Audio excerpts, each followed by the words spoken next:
5.18 광주 민주화운동은 광주 시민의 가슴에만 남아있는 것이 아니라 사실은 호남 지역 출신이라면 또 민주화운동 세대, 많은 세대들에게 깊이 각인되어 있는 곳이죠. 그런 점에서 김종인 위원장이 광주를 찾고 5.18과 관련된 행보를 하는 것은 보궐시장 선거를 앞두고 호남 출신 유권자들을 염두에 둔 것이 아니냐는 해석이 많이 나오고 있습니다.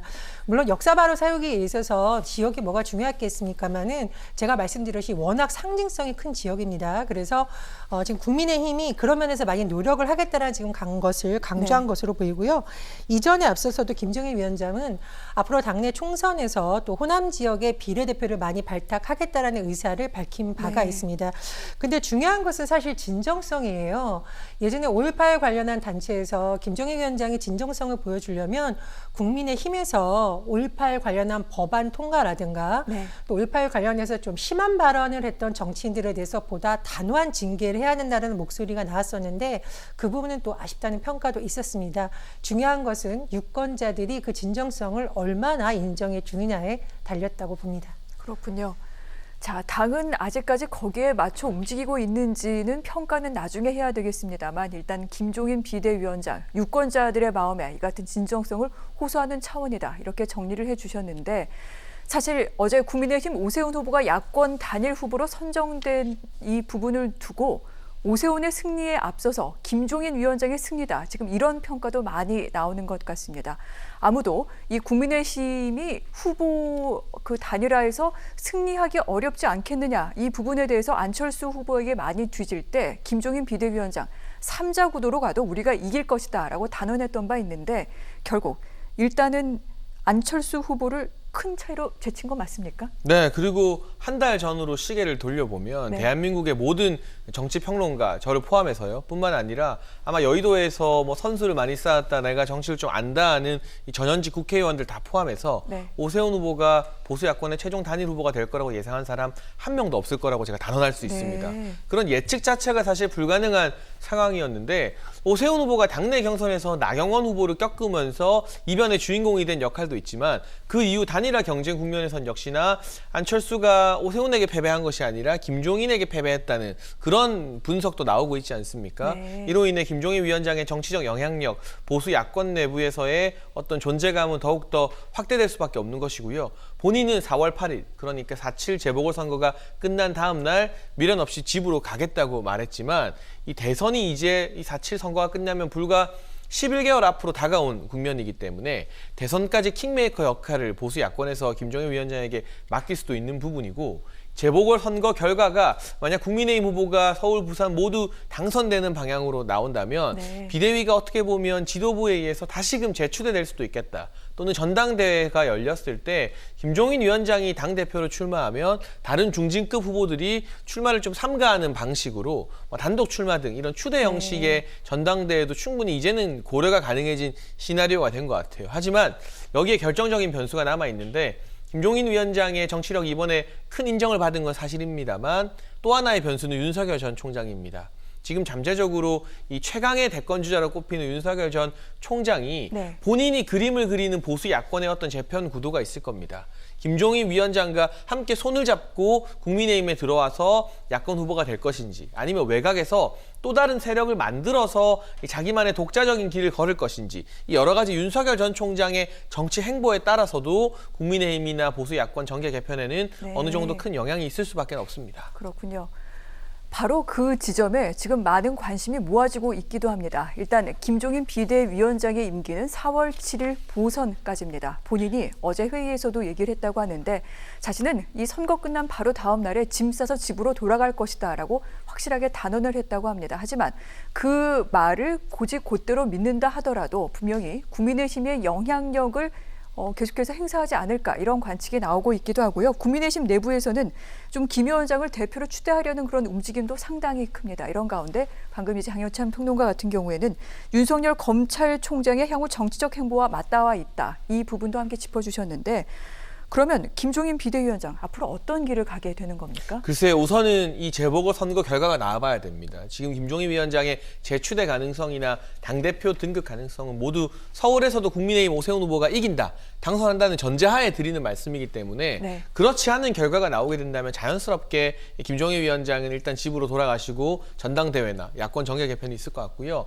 만에 하나 지금 여론조사 나오는 구도대로 부산, 서울 모두 야권이 승리하게 된다면 저는 충분히 이 비대위 연장이나 전당대회 단독 출마 가능성도 있다고 보여져요. 네. 일단 이번에 이 오세훈 후보가 안철수 후보를 단일화해서 제압함으로 인해서 이 당박, 그러니까 정확히 말하면 당 밖에 있는 무소속 홍준표 의원, 그리고 당 소속이지만 현재 현역 국회의원이 아닌 김무성 전 대표 등은 상당히 많은 타격을 받았다는 평가가 있습니다. 왜냐하면 네. 이 홍준표 전 대표나 김무성 전 대표 같은 경우는 김종인 위원장 체제 흔들기에 나서면서 사실상 안철수 후보를 지원했던 것이 아니냐, 이런 평가를 받고 있기 때문에 그 두 사람의 거물의 입지가 상당히 흔들렸고요. 당 내부에서는 가장 유력한 이 당권 주자가 주호영 원내대표와 정진석 공관위원장 이 두 명이라고 압축할 수가 있는데 네. 이 두 사람 모두 이 대선을 위해서 김종인 위원장의 역할이 필요하다고 인정을 할 경우 주호영과 정진석이 불출마 결정을 내린다면 전당대회에 설령 다른 의원들이 나선다고 해도 김종인 위원장을 이길 만한 후보는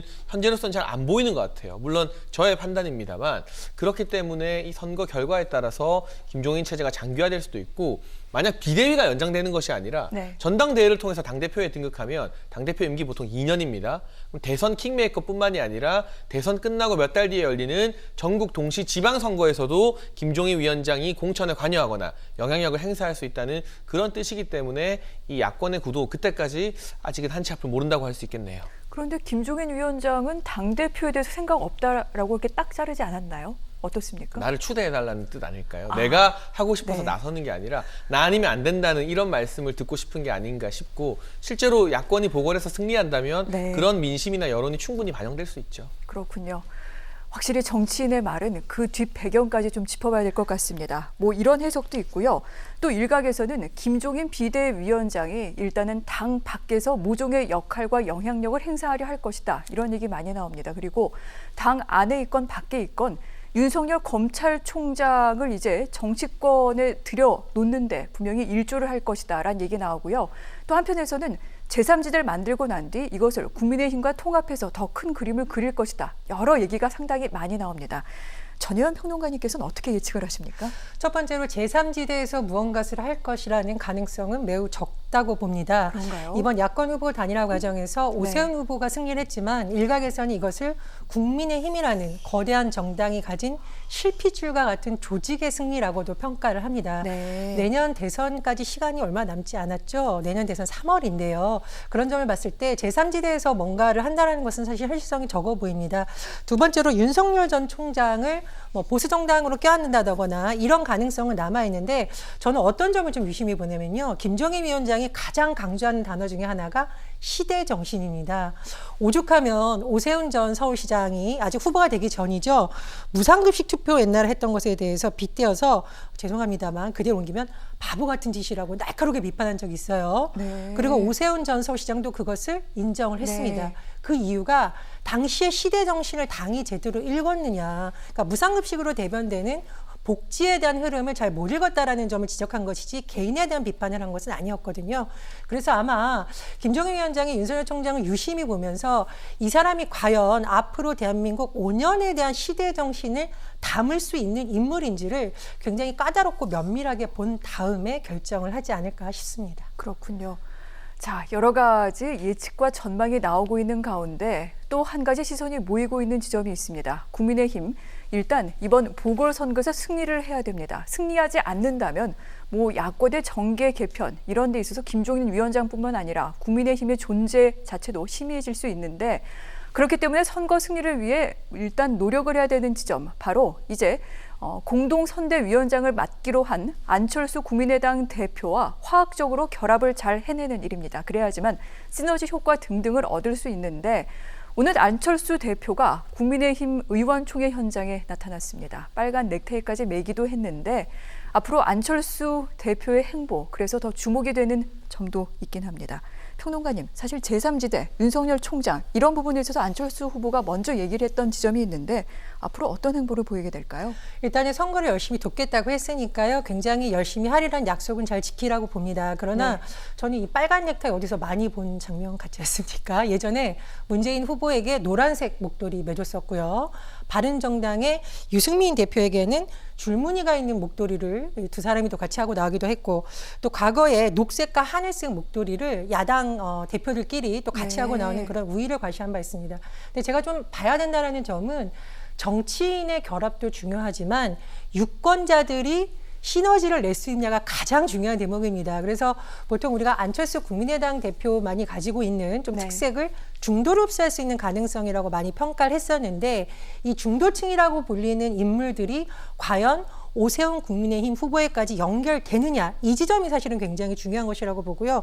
또 하나는 그러면은 안철수 국민의당 대표가 앞으로 더 승승장구할 것이냐, 이 부분은 저는 조금 물음표가 있습니다. 사실 안철수 현상이라던가 그동안 이 안철수란 인물이 각광받았던 시기를 잘 보면은요, 기성 정치권에 대한 비판이 있을 때 약간 반사이긴 측면이 있습니다. 그러나 안철수 대표가 만약에 보수당 안으로 들어간다면 보수당에 있는 정치인 중에 한 명으로 흡수될 가능성도 있습니다. 그래서 앞으로 그동안의 반사익이나 제3지대가 아닌 특정 정당을 선택을 했더라면 이제는 정말 안철수의 정치가 무엇인지를 보여줘야 되는 또 무거운 과제가 있을 거라고 봅니다. 그렇군요.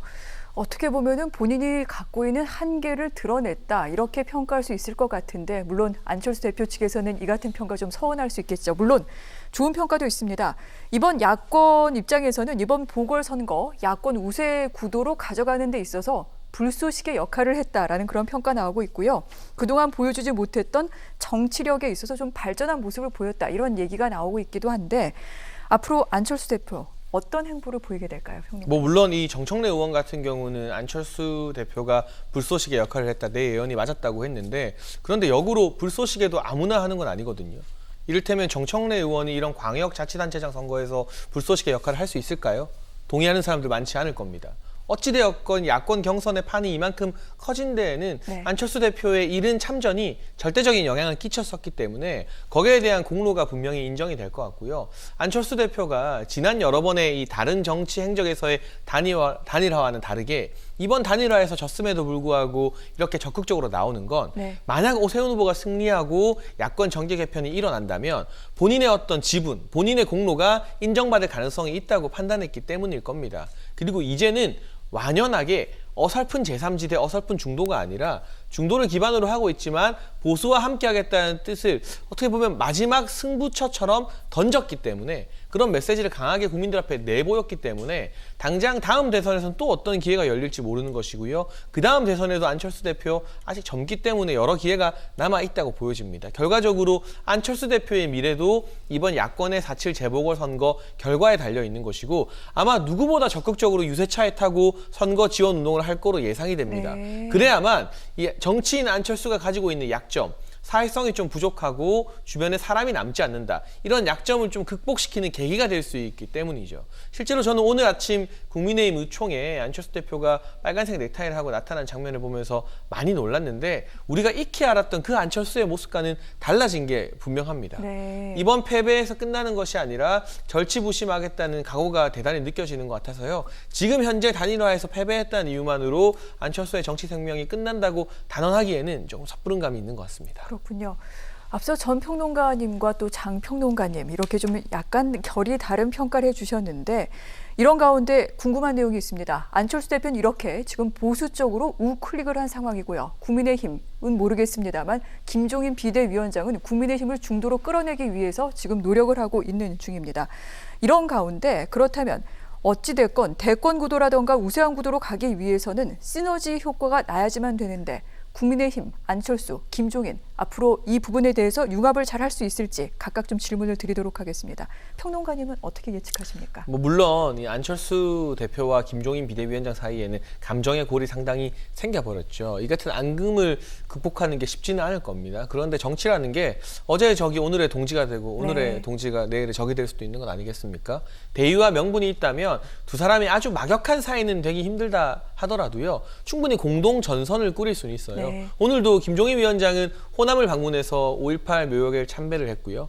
그 없는 틈을 타서 또 안철수 대표는 그 총회 참석하면서 그림이 두 개로 나눠졌는데 어느 하나 무게감이 덜하지 않았습니다. 네. 물론 그 총회 조금 더 많은 관심이 모아지긴 했습니다만 이렇게 서로의 약점이나 서로가 겹치지 않는 동선에서 보완하는 역할을 저는 충분히 할 수 있다고 보고 오세훈 후보도 이번 경선 과정에서 많이 변한 게 그동안은 참모들 말 안 듣고 독단적인 판단을 내렸다. 이런 당내 비판이 많았어요. 예를 들면 무상급식 시장직을 거는 것도 그렇고요. 이번에 소위 말했던 조건부 출마 선언도 주위 참모들은 다 반대했었는데 혼자만의 결정이었거든요. 그런데 단일화 경선 과정에서 네. 안철수 후보가 막판에 내가 다 양보하겠다고 했잖아요. 그러자 오세훈 후보가 아니다 나도 양보하겠다고 했는데 그 과정에서 김종인 위원장과 직접 통화하면서 굉장히 조율을 많이 거쳤다고 합니다. 네. 지난 10년 동안 이 고난의 세월, 인고의 세월을 오세훈 후보가 겪었기 때문에 많이 달라진 것이 아닌가. 결과적으로 안철수나 오세훈 모두 정치권에서 고생했던 시간만큼 성숙해진 그 결과물이 이번 이 단일화와 또 4.7 재보선 과정에서 드러나고 있는 것 같고요. 그런 모습들이 저는 좋은 평가를 받을 거라고 생각을 합니다. 네. 그런데 여기에서 변수 하나, 결국은 윤석열 전 검찰총장이 되지 않을까 싶기도 합니다. 이 부분도 저희가 좀 고려해야 되지 않을까요? 글쎄요, 윤석열 전 검찰총장이 재보선 시기에 무언가 네. 행보를 할 가능성은 적다고 봅니다. 지금 뭐 외부 일정을 줄이고 일부만 하고 있다라고 하는데요. 앞으로 행보를 좀 봐야 됐고, 윤 전 총장이 뭐 제3지대에 있던 아니면은 네. 보수 야당을 선택하든 역시 재보선 결과를 지켜보고 행보를 결정할 가능성이 크다고 봅니다. 또 하나 사실 이 오세훈 안철수란 인물이 네. 제가 말씀드렸듯이 후보 단일화의 시너지 효과는 유권자의 마음을 움직이는 것입니다. 그래서 국민의힘이 얼마나 유권자의 마음을 잘 울릴 수 있느냐가 관건이 될 네. 것이라고 보고요.